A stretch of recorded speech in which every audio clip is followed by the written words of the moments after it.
Should you work by yourself or with others? A dilemma indeed. Now, let's talk about some of the benefits of working by yourself versus benefits of working with others. And let's start off with just some of the bare basics, 3 reasons to work solo. And the reason why the character's head is cut off here is because they're not as smart as you are.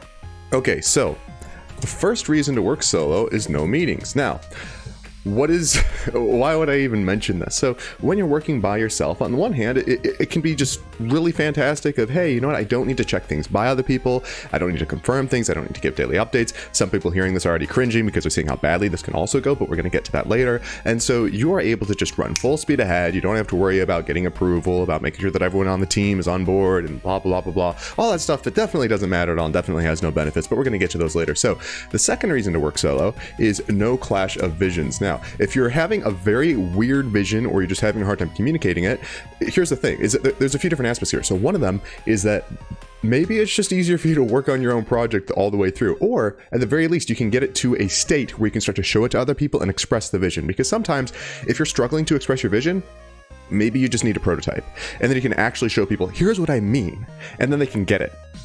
And then you can bring people on board. And let's also jump into number 3. So you can do everything.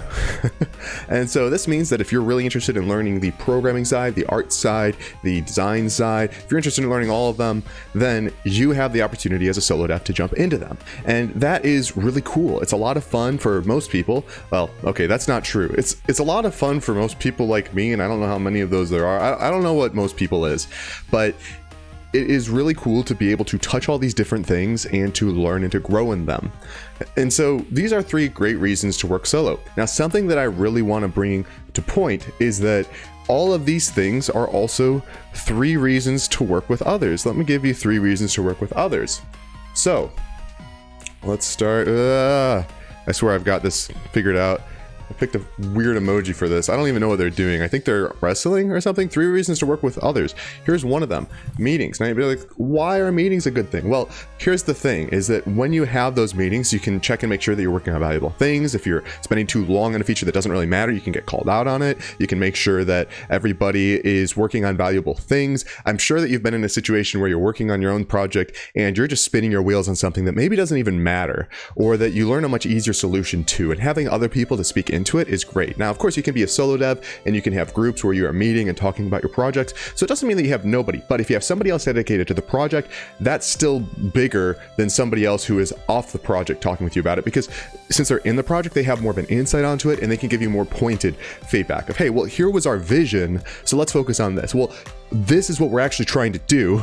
That's a distraction. And so that is very useful. And here's another reason to work with others. Clash of visions. You might think that sounds bad. Like, I don't want a clash of visions. We want to make sure that we're on the same page. Here's what I'm talking about, is that when you are developing your vision, when you are making sure that you're creating something worth creating, having that clash is really important, because not all your ideas are going to be good.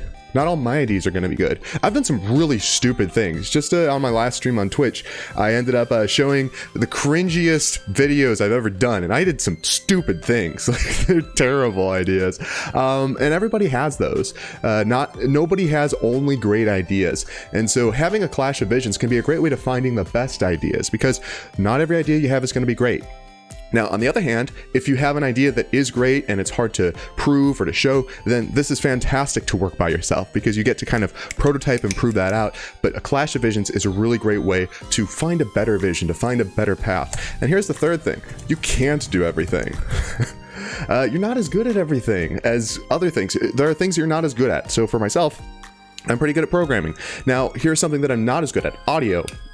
I filled the role on audio sometimes. I've done some audio stuff, but for me versus like the audio guy on our team at work versus pretty much anyone else dedicated to audio, or me compared to pretty much anyone else dedicated to audio is what I mean, I'm not going to be as good. And that's okay. And so that's a great reason to work with somebody else, is to fill in the gaps where I'm just not as good, I'm not as skilled, I'm not as experienced, I don't know as much, I make big mistakes and I think it's okay, and then somebody else listens to it and they're like, that's disgusting. I'm like, I'm sorry. So those are 3 reasons to work solo and 3 reasons to work with others. Now, I realize that when you hear this, it might be like, well, okay, what the heck do I do with this? Because you just gave me three reasons that are pros and cons depending on the scenario. And that's exactly it. What is your scenario? Now, here's something that I would say is that working solo for a prototype, great idea, because when you're just trying to figure out what the heck is fun, those meetings might just slow you down because you don't know what fun is yet. So why are you in a meeting? Why don't you just prototype and find the fun? And I'm not saying that there isn't a place for meeting about what kind of prototype you want to pursue or things like that. I'm not saying that that doesn't work, but depending on where your project's at, where your idea's at, having no meetings could just let you get to a prototype faster and then let you show it to other people. No clash of visions means that you can really nail in on that prototype. You can really hone in on it and make sure that you're pursuing something that you really want to make. And you can do everything means that you're able to basically do anything without permission and just pump something out really quickly. And so one of the things that I'd say with this is that it may be worth looking at, where are you at in your project? Where do you want to be in your project? Because if you're looking at, hey, I have this very specific vision, or it's very specific to me, but I can't express it, maybe you need to work solo for a while, and then you can finesse your vision, you can polish it, and then you can show it to other people. Or alternatively, maybe you have enough of the vision that you can express it to other people. Maybe you're like, yeah, you know what? I have a piece, but I know it's not good enough on its own. I need other people's input to really make this into something special. Start working with others. It really depends on what your goals are, depends on what you're trying to accomplish. I wouldn't ever say you should only work solo, and I would never say you should always work with others, because I'm a programmer, and programmers will never give you answers that are definitive for everything, because we're like that. We're like, yeah, it'll probably work. That's just the way that programmers are, so don't worry about it. So those are 3 reasons to work solo, and those are 3 reasons to work with others. Now, I've done a lot of projects by myself. I've done a lot with others.